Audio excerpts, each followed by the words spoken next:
Hi, I'm Asif Farouk of Finextra, and I'm here today with Lui Smyth of CoinJar. So Lui, thank you for joining me today. Thanks for having me. You describe yourself as a digital finance platform for Bitcoin, but what products are you actually offering and how do they work? Well, to describe our products, you first have to get a sense of what Bitcoin is. And the Bitcoin proposition is that you can send money from one user to another for effectively free. Every transaction costs a fraction of a penny. Effectively, instantly, though there are confirmation times involved if you moving big volumes of money, and it's totally location agnostic. So I can send money to you, and it's just as easy if I'm sending money to you or to Tokyo or Nairobi or Melbourne. So the question is, why hasn't that taken off? It's such a compelling proposition, and we've looked at this and we find that the pain points are getting money into the Bitcoin ecosystem can be difficult. People within the ecosystem are exposed to volatility, and then getting money out the other end can also be difficult. So we offer products for each of those steps. So the first thing is we allow people to buy Bitcoin, and in that sense it's a consumer-focused product. So they're buying, they don't need to worry about bids and limit offers and the kind of some of the technical and financial jargon that you might meet on other Bitcoin exchanges. You go in and it's much closer to the kind of bureau de change high street experience. The second thing is we allow them to store their Bitcoin in what is effectively a kind of hosted digital wallet. Now, this means that you can access that wallet from any device or from your computer screen. The third is that we allow them to use their Bitcoin. And there are a number of ways you might do that. You can use it from a phone app, you could do it on the web via a browser. We also have in Australia, it's called CoinJar Swipe. It's an FTPOS card, so it's effectively a debit card specific to Australia. And that allows our users to spend their Bitcoin in any shop that accepts standard debit cards. That's right. And finally, we allow people to exit the ecosystem. So you're allowed, we let you sell Bitcoin and exchange it back into whatever local currency you are. At the moment, our main market is Australia, so in this case it would be Australian dollars.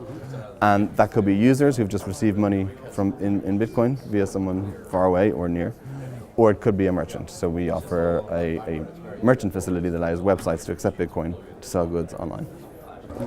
You mentioned Australia just then, Yep. and news is you've recently just relocated from Australia to the UK. So what was the decision behind that?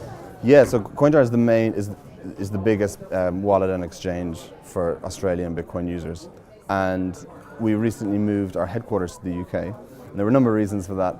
Partly it's part of our vision as an international company that we want a core presence in London, which is the capital of both finance and technology in different ways. And as we're a company that's plugged into both of those worlds, we feel this is a good place for us to be. On top of that, the UK government and UK policymakers, from both regulatory standpoint and political standpoint, have made very clear that they want London to remain a capital of fintech, and they see digital currencies as part of that future, potentially. And so with that comes welcoming, just a general a welcoming environment for us.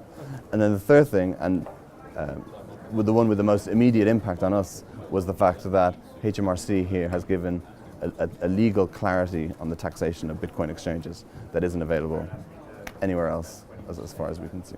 So in that sense, that was something that we were able to operate safely here, knowing that how much we should be taxed. Okay. And lastly, speaking of regulation, what kind of conversations are you having with UK regulatory bodies to get CoinJar off the ground? Yeah, so I won't get into specifics here, but we are talking to regulators, and the FCA is very welcoming. They've got an innovation hub designed specifically for young fintech companies.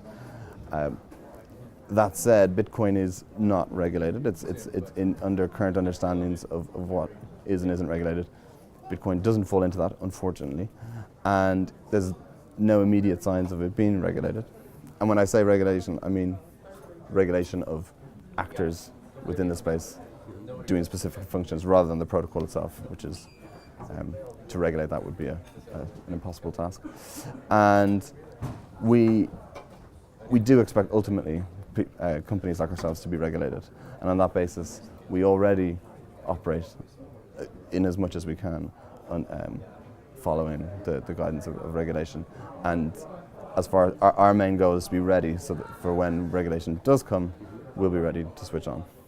Now, in terms of some of our partners, banking partners and other kind of business partners are keen for that regulation to come sooner rather than later, and so for that we're working with intermediaries who are regulated, who can give us a kind of who can facilitate relationships that otherwise might not be possible.